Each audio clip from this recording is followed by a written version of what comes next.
Hi bazala bamzitho, welcome to Mkosi Nomagatsheni. I am Umagatsheni, Umkosi wethu namhlanje bazala bamzitho.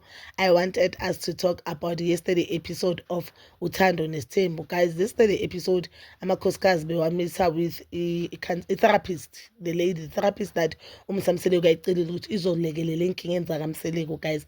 And guys, it's a disclaimer to those people who think I hate Umakhumalo. I do not hate Umakhumalo, but remember, as I said on the previous video or on the previous videos, mina ngicomment on what I see on TV. Angifuni ukuthi ngithi into engicabangayo injalo, no. Into engiyibone on TV and something that we were told on TV. Whether umsamseleko is lying or Umakhumalo is lying or Umacele is lying or whoever is lying. But until that person is proven ukuthi no bekanamanga in this episode, I won't say lo muntu unamanga. Uthi if umsamseleko uthena ucontributile endlini kaMakhumalo and uMakhumusa is lying, I'll wait for the next season because I've noticed abantu bakamseleko they won't comment in anything that we are talking about now. We'll wait for the next season, then we'll get on the next season ukuthi itheni into yabo. So we'll get on the next season ukuthi indaba yendlu kahle kahle ithini. You understand?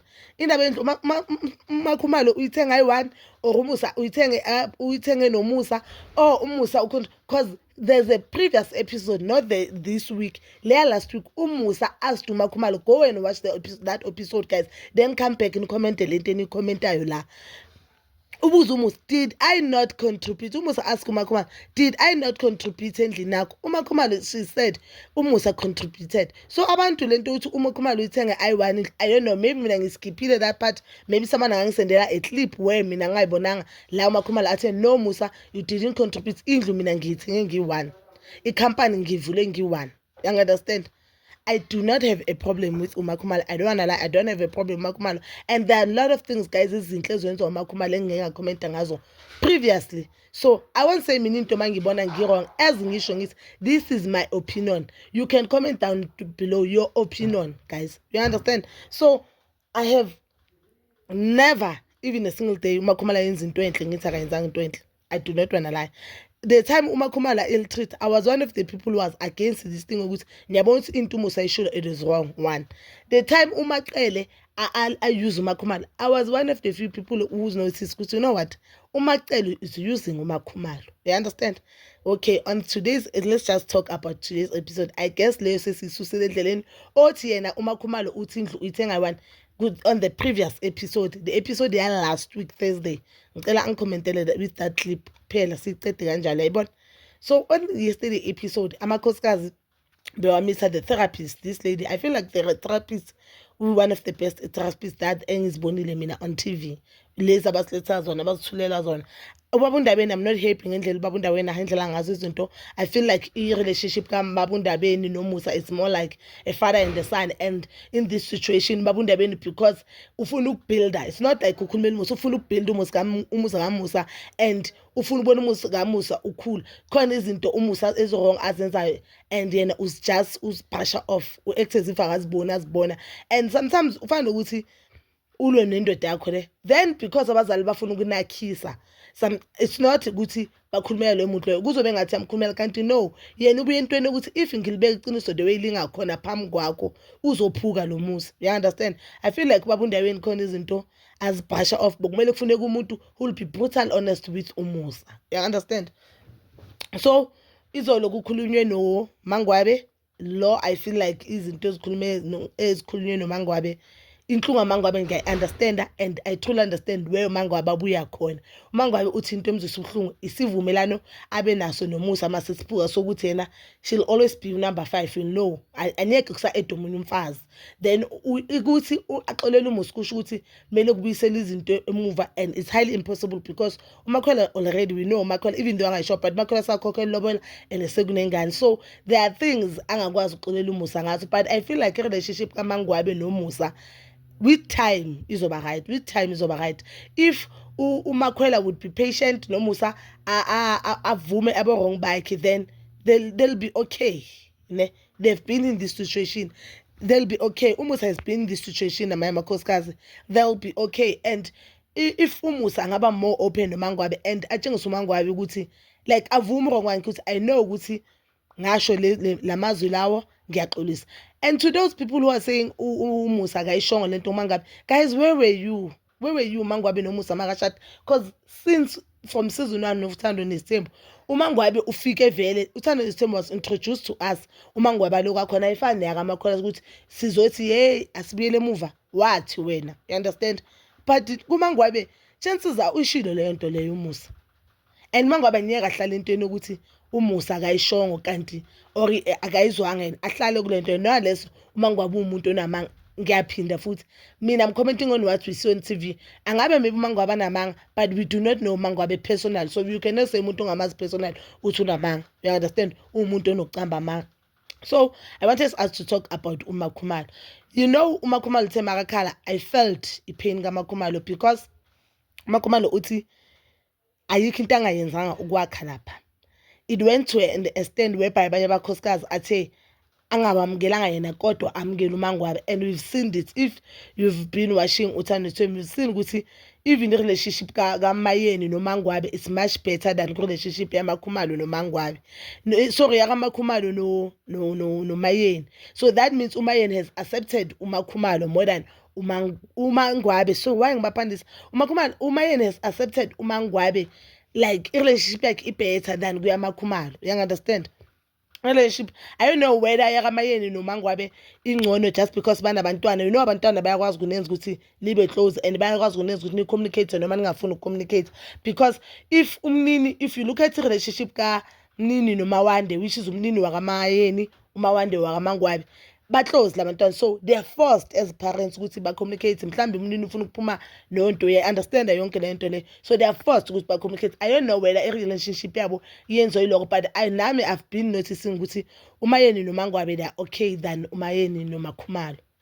uMakhumalo uthi into emzisa uhlungu yileyo ukuthi you could see ukuthi iproblem la ukuthi anyeke ukwamkela uThobile. Inkinga la kusukuthi umsele ku-Edam yabakhosikazi, but inkinga ukuthi anyeke kuzokwamukela uThobile. And when she said she has tried everything in her power to unite the family, I feel like ikhona indima ayidlalile uThobile. And on the previous video, if you guys will listen to the video yaze yaphelele, I did say ukuthi uThobile into enhle ngayo, it's easy to communicate with her.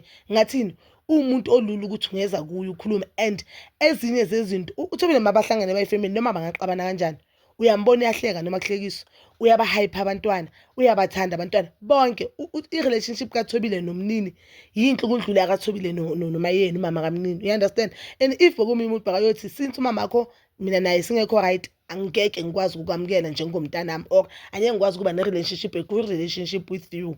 You could see ukuthi uThobile naye ukhathazwe into ukuthi ngizamile ukwakha lo mndeni, ngizamile ukuthi wonke amakhosikazi abe happy, ngizamile ukuthi ngibatshengise amakhosikazi ukuthi ngiyanithanda, and as I take you as my biological sister or as my sisters because sashade nendoda e1. You understand? Because there was even a time la khona kuthiwa uMpumelelo makabuye esikoleni every day uMpumelelo ukhashwa uThobile esikoleni eDurban, but ufina ngathi lento leyo yize neze ngathini ayibonakali just because uMusa Mseleku said uThobile uyifinisher on the previous season of Uthando Nesithembu.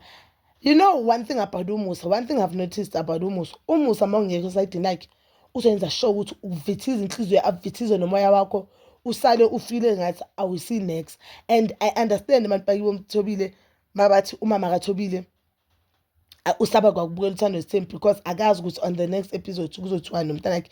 Ibe buhlungu into ukuthi uzothola ngokuthi umyeni umkhonyana wakho that you know ukuthi umyeni umntana wakho when you think they love each other, and uya understand isimo sokuthi umntana wakho mhlambe due to circumstances angeke akwazi ukuzithwalela ingane, hayi ukuthi angeke akwazi ukuthola ingane, angeke akwazi ukuzithwalela izingane zakhe. Yena the very same people ucabanga ukuthi they are going through the pain together. Nangomuntu makasabona ukuthi yena uyakwazi ukuthola ezinye izingane, sekathi yena on national TV into uMakhumalo ayizele la akayenzanga. Why bangamtshela from day 1 ukuthi into enizele la ukuzala ingane, if awuthola ingane phuma uhambe? uMakhumalo has worked in that family business. I remember on the first seasons of Uthando Nesithembu, uMakhumalo noMacele, they used to work there. I remember they were complaining ukuthi thina siyasebenza lapha i-allowance yethu yafana sonke abanye abasebenza companies. That means bona they were like volunteer in that company yakamSeleku. So in building the company yakamSeleku, uMakhumalo was there. In supporting uMseleku, uMakhumalo was there. umseleku ukukhulisa ingane yakhe, umseleku ukuyihlawula or ukuyenzela iqiniso. uMakhumalo was there. I don't understand and I don't appreciate umseleku saying uMakhumalo akakwazanga ukumnika ingane. Kanjani uMakhumalo wakhulisa ingane kaMseleku engasaka Makhumalo? We understand ukuthi uMusa Mseleku very selfish. One thing about uMusa Mseleku that I've noticed, akakwazi ukuvuma uwrong wakhe. Akakwazi and akamfuni ukuvuma uwrong wakhe. Yes, and angaba ubaba uqotho, angaba indoda eqotho lapho nalapho, but umuntu yena enhlizweni yakhe ongakwazi ukuvuma uwrong wakhe. And I feel like ukuthi yena noMakhumalo babe right, mhlambe babuyele esimeni because bayathandana. Leyo nje singaloku siyalena le, uMusa uyamthanda uMakhumalo, uMakhumalo uyamthanda uMusa. And I don't think ukuthi it is wise ukuthi sithi uMakhumalo aphume kuMusa, or it is wise ukuthi uMusa aphume kuMakhumalo, because egcineni these people they truly love each other. Into ekhona, into ubaba uNdabeni emele ayifundise uMusa okayifaka engqondweni kaMusa, uMusa emele abuyele emuva yoculisa kuMakhumalo. Yabona nalento nendelelo akayichuba la, I know ukuthi kude next season of izingane ezithemba izochamuka, uMusa kumele azifundise yena ukuxolisa. And umbone ukuthi uMusa umuntu ongaxolisa nomuntu ochuba indelelo, nomntana yakhe uMpumulelo unjalo. And angithi uMpumulelo uyefunza uMusa, uyefunza uMpumulelo into ezwrong. So I feel like into ezoyenza ukuthi balunge ukuthi axolise, abuyele emuva, akhulume iqiniso lakhe njengoba lakhona, and ayenzeni uMakhumalo iqiniso lokuthi uMakhumalo athole ingane zakhe, because uma uMakhumalo angakwazi ukwenza i-surgery whereby kuba khona umuntu ombambela ingane, I don't think ukuthi ukhona umuntu kaKhumalo ozoba nenkinga ukuthi athwale ingane zakadadewabo. I don't feel like ukhona umuntu ongaba naleyo nkinga, no unless mhlambe scientifically mhlambe uDr Makaya athi no, wena you are not fit to carry umntwana. But uMakhumalo can afford ukuthi achashe umuntu, abhadale umuntu amthembayo amthandayo futhi ozomthwalela ingane. You understand? I feel like i-relationship kaMusa noMakhumalo ayimoshwanga ama-sister wife kaMakhumalo, but imoshwe uMusa. And the way uMakhumalo saka ngakhona mhlambe or saka indlela akhala ngayo, indlela alwa ngayo, you know, if uNkulunkulu angakudalwanga wena ukuthi ube umuntu wempi, noma ulwa or so yenza into ngenkani, we can see ukuthi I man, this is not you my sister, and uyenza ngendlela wrong ngoba uNkulunkulu akadalanga ukuthi wena kahle ube umuntu wempi. uMakhumalo yena umuntu oblably, umuntu ehlekelayo. And guys, I felt it makathi, you know, ayikho into ebuhlungu njengokuthi abantu bakini okumele bakuthande bakamukele bangakamukeli because yena kuwumuntu othanda ozicocelayo, oziphaphelayo. And akaphaphi ngendlela wrong, right man, ubhabli umuntu othanda ukujabula oyihlekelayo, then kuthiwe uthanda ukubuka uma wenza kanjalo. uMakhumalo uyigiver, we've seen that ukuthi uyigiver even the time uLwandle kumele anike imoto. uMakhumalo didn't have a problem uthatha imoto yakhe ayinika uLwandle while umntana yakhe na kumpilo. If umuntu azothi no, le moto leyo ngibikela umpilo, that is a very expensive car and imoto yakhe akusileyo wayithengela uMusa. We understand? So if bokobi bazothi no, mina imoto yami ngibikela umpilo, umntana wami mina umpilo. You understand? But uvumile. You understand? Uyigive, I feel like uyigive umuntu nje othanda izinto ezinhle, ingakho nendlela agconga igcoka kahle. So abantu abumele bahambe bayamthanda bayamukamukela bathi uyaphapha. And umuntu okwazi ukuhlanganisa abantu. I've seen on the previous seasons makunento, even so that it can be successful. My plan amakhumalo, you could see everyone bahappy, amaroom abamahle, yonke into bakahle. Mawenza lento leyo bathi uyaphapha. It is so wrong guys, because mangathiwa iyenze when you organize into leyo izokuhlula. But uma umuntu makayenza uthi uyaphapha, uthanda ukubukwa, uyilo muntu lo ufuna ukuzibonisa ngathi uyawana umfazi endodeni, all these things. But izolo nje makakhala I felt it ukuthi ayikho into ebuhlungu njengokuthi uzazi emshadweni ukuthi mhlambe mina angikwazi ukuthi angikwazanga ukunika indoda yami ingane, or sinendoda yami soyithu asikwazanga usibe nezethu izingane, then you feel like indoda yakho uyayi-understanda leyo nto leyo, kanti indoda yakho ayi-understand all along ukwenza isilimo. Because I feel like uMakhumalo ufila kanjalo, and the way mina ngibona ngakhona ukuthi uMusa Mseleku all along didn't understand the fact that uMakhumalo mhlawumbe abantwana bakhe bayaphuma no, banga-understand into leyo.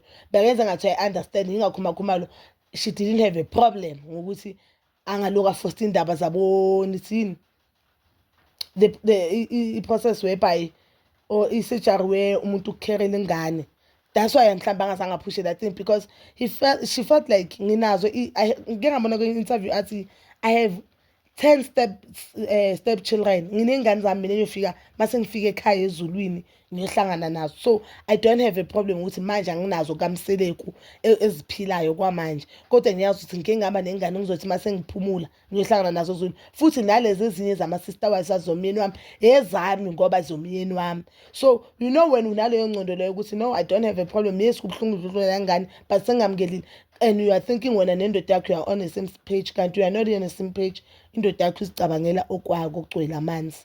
It's so sad guys, so sad.